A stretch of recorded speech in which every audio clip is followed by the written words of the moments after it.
Happy Halloween from all of us here at Cinemassacre. It's that time of year, the best time of year, filled with ghouls and ghosts and pumpkins and parties, and an all-new AVGN Halloween-themed episode. But first, let me tell you about today's sponsor, ExpressVPN. If you're not familiar with a virtual private network, think of it like this. Sending your data over the internet normally is like sending a postcard through the mail. Anyone can read it or copy it. But a VPN is like popping that same postcard in a secure, sealed envelope. Your data is sent through a secure tunnel to its destination, and ExpressVPN is the highest-rated VPN out there. So my team and I have peace of mind knowing we're protected. Aside from that, you can watch movies that are geo-blocked in your country. I usually watch only spooky movies this month, but this time I'm feeling a little Back to the Future. Probably because Marty time-traveled to October in the films. But guess what? The movie isn't on Netflix here in the USA. Crazy, right? So I used ExpressVPN to change my location to Australia, and it loaded up instantly in the land down under. Find out how you can get 3 months of ExpressVPN for free by visiting expressvpn.com/cinemassacre or clicking the link in the description below. Now, on to the creepiest nerd episode of the year. You like to play shitty games? No.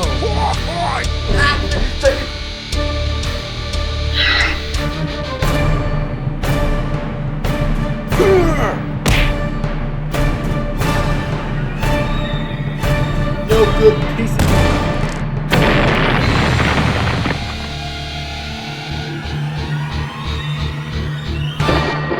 How about that? It's been 15 years since our very first Halloween special, Friday the 13th and Nightmare on Elm Street. And in all those years since, one of the more interesting things that have come along to celebrate those shitty games were the NECA figures. They're action figures, but not from the movies, the NES versions.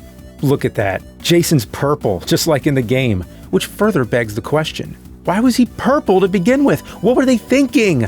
Might as well have Grimace in a hockey mask. They even have the infamous death screen on there. You and your friends are dead. Game over. And Freddy, as you can see, is in the same obnoxious neon orange. Very scary. And it has the classic Freddy trademark, is dead. Well, anyway, we have some games to look at. Did you know there existed a Freddy and Jason game on the Commodore 64? Yeah, if you thought the NES versions were bad, wait till you see these. But first, I want to show you some other horror games on the Commodore 64, like Alfred Hitchcock's Psycho. I can't believe a game like this existed. Let's see if I can get it to load.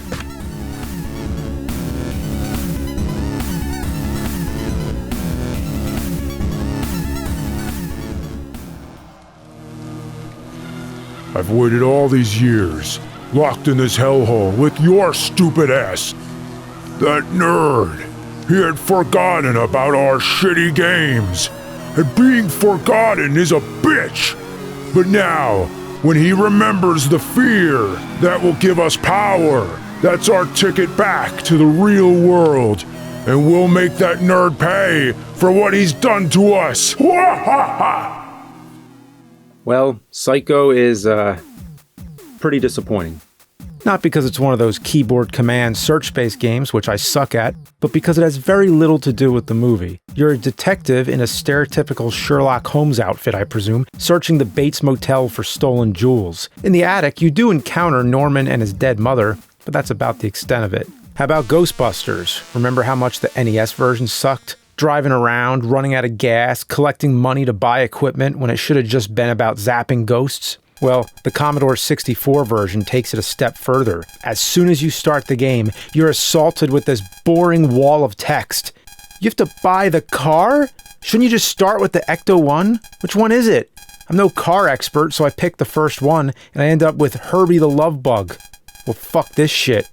So I tried a game called Slimer. Yeah, now that's what I'm talking about. Food's flying everywhere! Eat it! I don't even know if this game was officially based on Ghostbusters, or it just so happened to feature a green floating glob called Slimer. But at least it's somewhat of a game. Next up, Evil Dead. Yes, an Evil Dead game on Commodore 64. You have to use a lot of imagination here. I think this is Ash, the Bruce Campbell character, or it's the top of a runaway sink? I don't know. This is the cabin. There's the fireplace. And this thing, oh, it's one of those swinging porch chairs. Wow. They tried. The object is to defeat all the Deadites. You can pick up weapons, but when you attack, your arms are invisible. Am I hitting him, or is he hitting me? You can even close doors and windows to stop them from entering. And when you die, the screen bugs out. Groovy. Well, that exists. I guess let's try the Rocky Horror Picture Show. Come on, nerd. Play our games. Do it now. Well, it's Rocky Horror. It doesn't matter what I say about it. It's just the fact it exists. You take control of Brad or Janet, arriving at the castle and meeting all the wild characters. If you're familiar with the cult film, you'll enjoy the fact that it has the time warp music. That alone makes it worth it. To serve up another spooky treat, we have The Munsters, based on the monster sitcom. You might be wondering what the plot of a Munsters game could possibly be. Well, it's based on the episode where Lily Munster is busy running around the house shooting glowing orbs at zombies and floating skull bats. That was a good one. But hey, it's playable, and the whole time I'm sitting here with a smile thinking, I'm playing The Munsters. It even has the music. That always counts for something. Were there any Gremlins games on Commodore? Well, take your pick. There's Gremlins the Adventure, which is one of those guess which word to type in kind of games. At least the graphics are cool, that they tried their best to depict scenes from the movie. The other Gremlins game I came across is action-based. You take control of Billy, I presume, hacking up gremlins with his sword. Yeah, well, there is a sword in one scene of the film, but damn, maybe Billy should have kept that sword throughout the rest of the movie. Maybe then he wouldn't have been such a wuss. His mom, on the other hand, was badass. She killed almost every gremlin in that house. I think if you make a Gremlins game, she should be the main character. But forget about the movie-based games. What you want is stuff like this. Soulless. You're some motherfucking monster going around in a goddamn dungeon, laying waste to inferior monsters. The backgrounds are surprisingly detailed, with horned demon heads and shit. This is metal. But the jumping kind of sucks. What can you do? Next up is Chiller. At first, I thought it was going to be based on that ultra-gory crosshair shooter arcade, the one that got a tamed-down, crappy port on NES. But this game is totally different. You're hopping around this garbled mess collecting tombstones. When you get them all, you advance to the next level, which is a movie theater, and on the screen is the level you were just playing. So you were just inside a movie. That is a video game twist I've never seen, back in the days of Commodore at least. Very innovative. But you haven't seen anything until you've seen Weird Dreams. You want to know about this guy's weird dream? He was in some kind of machine. He jumped and then got transported to a carnival where a giant bee came and grabbed him by the crotch. By the crotch! And then he woke up in some kind of hospital with creepy people looking over him.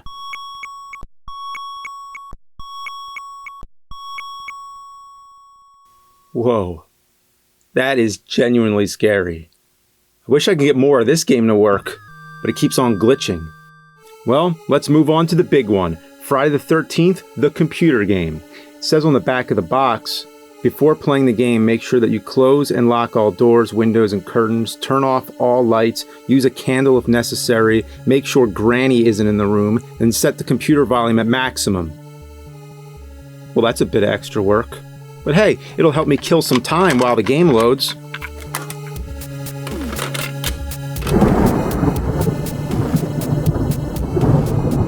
Why is there always lightning in my room? Anyway, I'll be right back.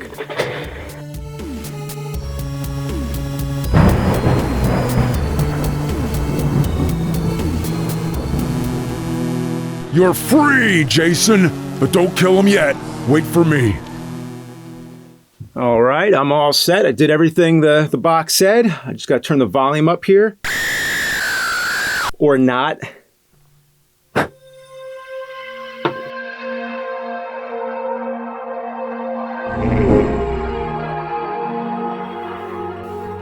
Well, they certainly put a lot of effort into creating a whole cast of characters who you'll never care about. They even went through the trouble of giving each of them bios.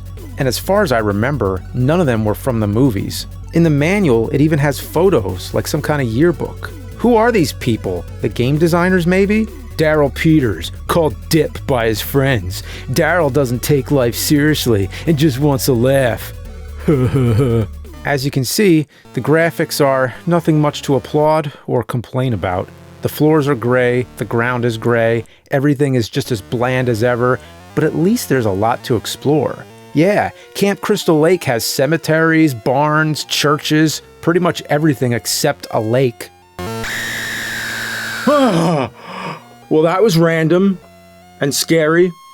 The goal is to stop Jason from killing all the camp counselors, which he can do off-screen, and each time one of them's killed, they change to a gravestone. So you're supposed to lure the counselors away from Jason. If you grab a cross and put it in a room, that room becomes the sanctuary, so if you lead the counselors there, they're safe. What kind of sense does that make? Jason's scared of a cross now? Like Dracula? No, Jason would see that cross and all he'd think is it's something else he could use to stab people with. I can't wait to be stabbing you, nerd! Hurry up and play my game! But this game does not lack weapons. This campground has axes, pitchforks, and spears just laying all over the place. You can pick one up at a time. I don't know if it even matters which one you pick. I'd pick the shovel, not the pick, because the shovel's my pick. You don't want to pick the pick because the pick is a pick and the shovel isn't a pick. If you pick the pick, the shovel isn't a pick. Now you've got it. So I have a weapon. I still haven't seen Jason anywhere. So I got restless, and I started killing random people. That is the most high-pitched, blood-curdling scream I have ever heard in a game. That'll perk your pets up, wake your neighbors. If you turn that up loud, it'll destroy your senses. But damn, let's hear that again. Yeah, again. Oh my god, it's like, ah! Oh man, that is amazing. That is the best scream of any game ever. I'm gonna make you scream. It's addicting. It's like your reward for murdering. Anytime you do it, you get to hear that hilarious shriek. I also love how the bodies stay on the ground, and if you return to the site, the game remembers to keep the body there. Wow, I think I found the true goal of this game. Kill all the counselors before Jason does. Challenge his body count. See who's the real slasher king of Camp Crystal Lake. Where is Jason anyway? You're not gonna believe this. Is Jason purple or pink, polka dotted? No, it's nothing like that. It's nothing you could even make up. Check this out.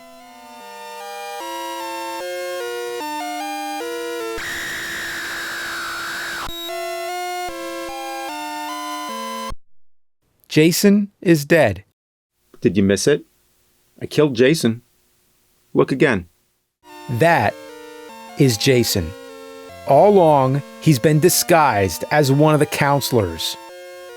Oh, dude. How do I handle this one? This begs so many questions. First of all, how is that supposed to be Jason?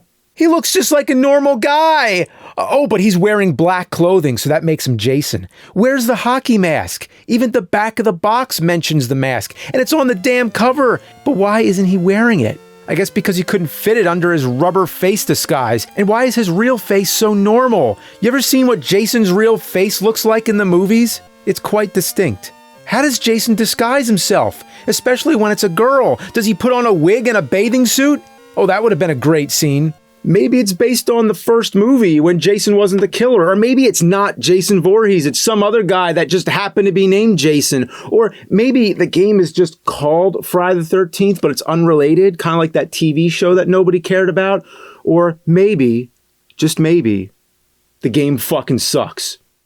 The funniest thing about this is that the best strategy to find out which of the counselors is Jason is to kill first and ask questions later. And it works! Just kill everyone in sight. Sooner or later, you'll get them. The game rewards you for such an extreme rash decision. Now, that should be a movie plot. The counselor kills everyone on the assumption they could be Jason, and thus becomes an even worse killer than Jason. What a twist. This is the least accurate movie-to-game adaptation I have ever seen. This couldn't be any less faithful to the films if the soundtrack had Old MacDonald Had a Farm. Let me tell you something. Maybe you laughed at that comment about the soundtrack having Old MacDonald Had a Farm, or maybe you only got a minor chuckle out of it, or maybe you felt indifferent about it. But one thing's for sure, you're certain that I'm joking. That would be a very rational way of thinking. But the strange thing is, I'm not joking. I am dead fucking serious. What I have heard with my own ears is a Friday the 13th game that has Old MacDonald at a fucking farm!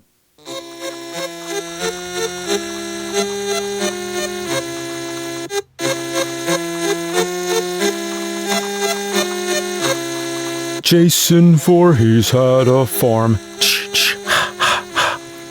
And on that farm he killed a guy. With a here and a here. Jason Voorhees had a farm. Are you gonna sing Old MacDonald, or are you gonna play my game, bitch? Now that's the perfect score to go along with people getting murdered over assumptions that they're an immortal serial killer. That should have been in the movies.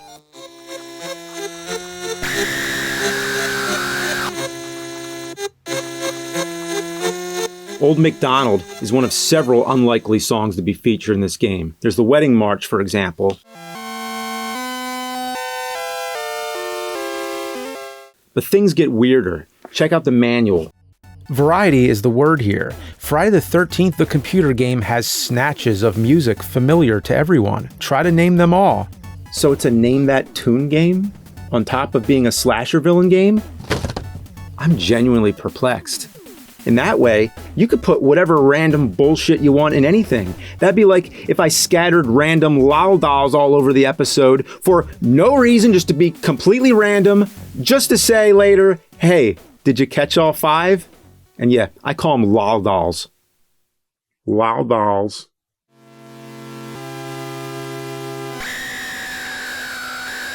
Wow! That is a bleeding severed head with a machete planted in it, in a 1986 video game. That is absolutely stunning. Okay, this game rules, and the manual is a gold mine. The 2 blood capsules included free with this package are non-toxic and contain red sugar, which forms simulated blood when placed in the mouth. This game included blood capsules? Where are they? Where? Oh, I guess somebody already used them back in '86. Man, this game keeps getting more and more interesting. You're not gonna need blood capsules when I get there. How long is this review gonna be?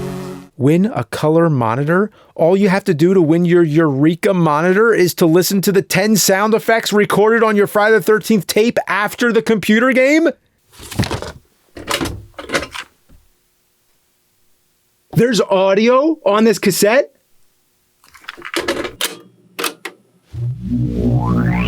Welcome to the Friday the 13th Horror Sound Effect Competition. You can win a Eureka monitor, which you can touch. Write the number of each sound in the box opposite the most appropriate description? Finally, imagine what it would be like to own your own software house and decide what name you would give it? 5 entrants with the most dynamic and descriptive names will receive the prizes? Shithouse Productions. Anyway, I spent way too much time here, so let's move on to Nightmare on Elm Street. Yes! Now you're playing with power!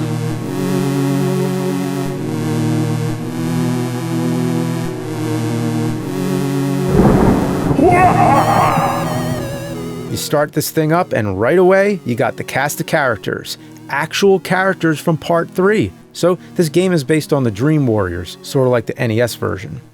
You start off from a bird's eye view as this little tiny white figure. I feel like I've seen this same pixelated character in other old video games. I bet if you had 20 of these little guys, it could be an old football game or something.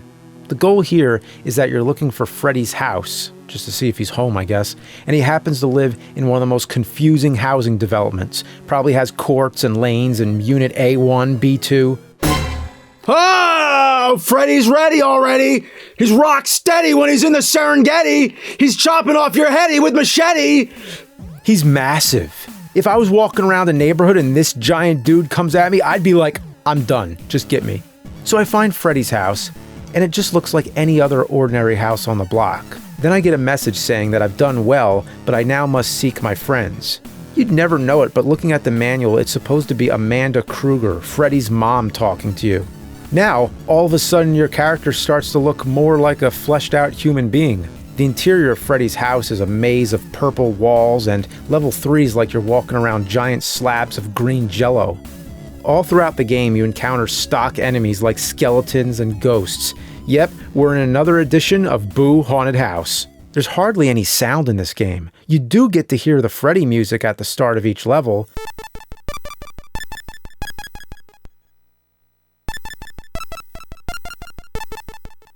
But during the gameplay, it's dead silent, except for a few sound effects here and there.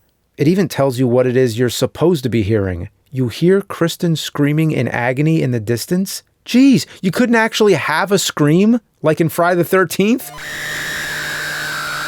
You collect weapons and items because, hey, isn't that what all video games were about? You run around picking up junk.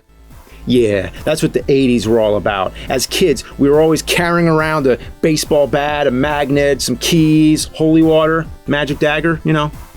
Somewhere you can get a gun, but what would a gun do against an immortal, soul-stealing killer who invades your dreams? Well, I think we're in the dream already, so maybe it's a dream gun.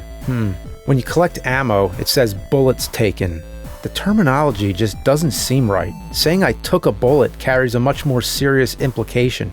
That'd be like if you were on a plane and the pilot said, "We're going down," but he meant to say, "We're making our descent." You can even get coffee cups, and as the game says, the coffee restores your soul. That's how I feel about coffee. We need a shirt of that.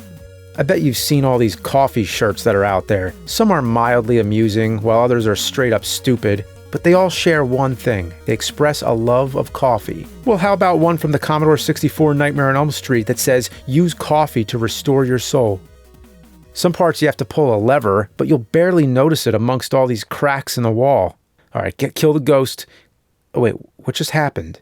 A fatal disk error has occurred. Well, there's not much else to see in this game, but the manual has a tech support number. I think I'll call it.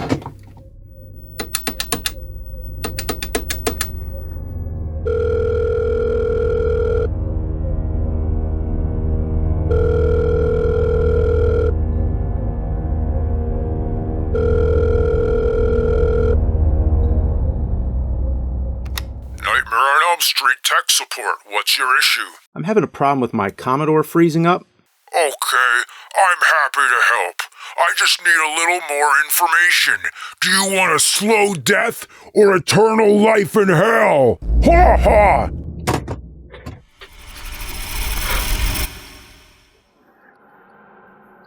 Ha ha!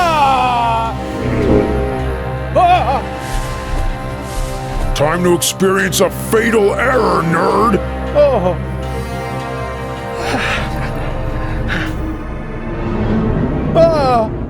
I'm gonna chop you to kilobits!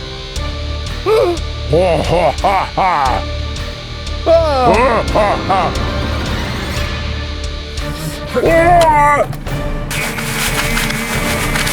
Free, you bastard!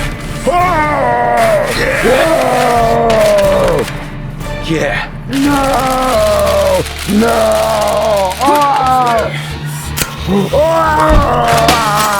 No! Yeah.